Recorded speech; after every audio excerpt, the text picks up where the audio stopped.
Hello and welcome. I'm your host, Elizibar. We're going to talk about Sweetie, Candy Vigilante number 4. And this issue kind of feels like it's marking, how do I put it? The end of the expository phase of the story. So, issue 1 was really crazy. In issue 2 and 3, we spent a lot of time learning the backstory behind who Candy was, spent a lot of time learning about what her world was like, how she has magical candy, like all this kind of crazy stuff that kind of defines the character. Well, we learned about it in the last couple issues.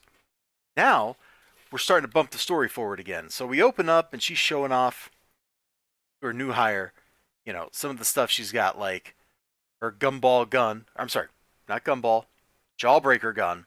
Like, jawbreaker. And I love this little panel over here. She gets the little jawbreaker and she's like, ooh, like in the face, right? Like it's a good, like, ooh, that's good. But also the stupid, cute, like super cute little chibi down here. I really liked it. I don't mind when comic books that are not serious will take a moment or two and do something outside their normal art style for emphasis for story purposes or to be funny or whatever. Like, I think that's perfectly fine. I know some people out there probably don't agree with me, but I like it. It's fun. So we get like all this stuff about, she's still showing off like her arsenal, all the cool guns she's got, the crazy candy that melts people, like all that stuff. We've seen like what her pixie sticks do to people way back in issue 1 when it just kind of melted that dude. Kind of wild. That was probably the moment that I really started getting into the book.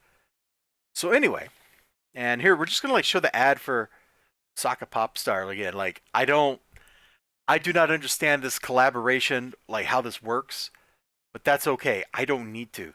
All I need to know is I'm having a great time with this comic book. So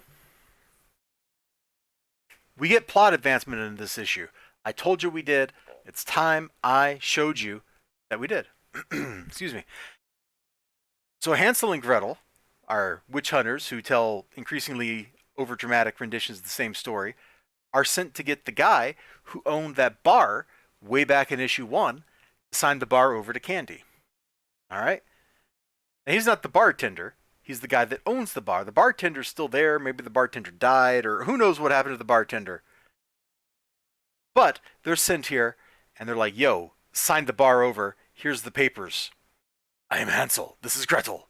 You will sign now. And dude's like, I don't think so. I'm going to shoot you. And so Gretel just throws a hatchet at him and takes his arm clean off, dude. Like, wow. See, we're back to that crazy. Oh, I'm sorry, you can't even see it. It's down at the bottom of the thing. There it is. Takes his arm clean off. Like, we are back to that absolutely, totally, ridiculously crazy, over the top violence that was back in issue 1. And you know what? That's what I was expecting more of with this series. That's what I was expecting to see a lot of. Was like every issue, like, what's going to happen? Is this really going to be like the story of Sweetie going around and melting people for fun and profit, or what? Like, who knows? He's not a good person.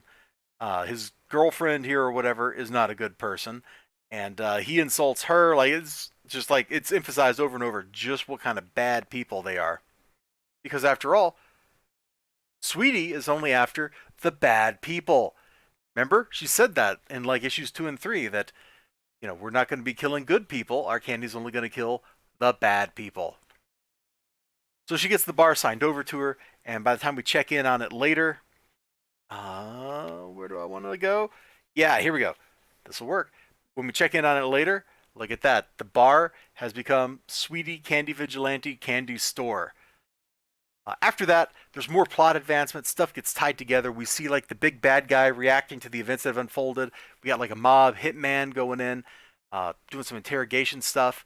There's more story development, more Sweetie and her people being like kind of weirdly nice to each other while they're making candies that melt people. Really weird. Like, when you went to that candy store, right? You went to the candy store with your son or something, and you like bought some, jawbreakers or whatever, or got some pixie sticks, and you have a pixie stick and you start melting right in front of your son. Like, come on, Candy, you can't just be melting random people. Hopefully, she's not selling candy that melts random people. Hopefully only the people that have been explicitly targeted are going to get melted. But you never know. You never know. Because how does she define good? Nobody knows. Except her. Anyway, you all take care of yourselves. I had a blast with this book. Like, this is what I wanted to read more of from issue 1. So we are on track for funds. You all take care of yourselves. You have a great one. Remember, like, comment, subscribe, all that good stuff. Hope to see you again next time. Bye-bye.